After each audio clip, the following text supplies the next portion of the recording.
Have you ever tried to find Waldo? Sometimes it's called finding Wally. I never saw it like that, but when I was Googling it the other day, that was an alternative. It's a simple game where you're looking at a picture and you're trying to find this little guy with a red cap on.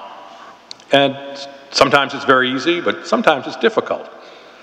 And then you just get a certain angle or a certain light, and then you can see him.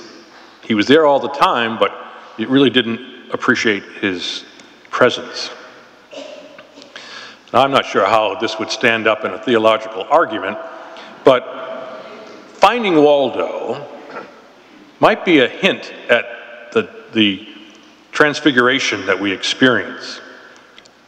Every second Sunday of Lent, we read from one of the accounts of this Transfiguration where Jesus takes a few of the disciples up a mountain and he is transfigured.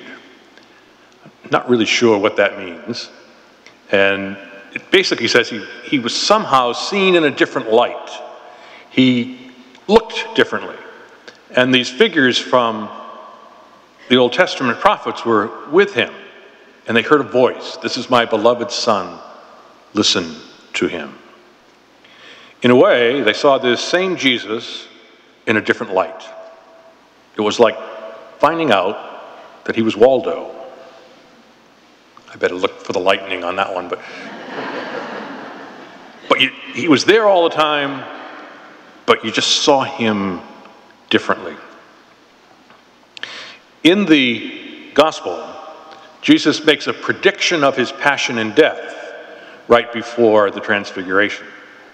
Many commentators say that the Transfiguration was an ability to counteract the difficulty that the disciples were having in seeing that their Messiah was not going to lead a political revolution, but was going to be put to death. And how could this be? So the Transfiguration gives at least the core of the disciples an experience that hopefully will carry them over the difficulties of the upcoming months or years. Again, commentators will call something like the Transfiguration a peak experience. And in life, we have sometimes a peak experience where everything is really going well. But we know from experience it never lasts, that there'll be a hill and a valley. But going up the hill is supposed to sustain us when we're in the valley. And so the disciples want to continue the peak experience. They say, well, let's stay up here. We'll even build tents for you, for the three of you. And we'll just stay in this peak experience for as long as we can. And Jesus basically says, no, you've got to go down the mountain. Because real service, real ministry is among the people. That it really is a reminder that Jesus couldn't stay on the mountaintop. He had to come down and teach. He had to come down and save. He had to come down and give up his life. In the ordinariness of our life, we need to see Christ present.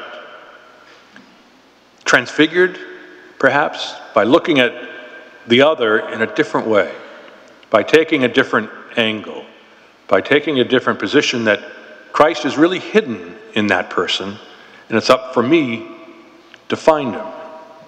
It's up to me to reach Easter seeing Christ with different lives, different eyes. We are not looking for Waldo, we're looking for Jesus.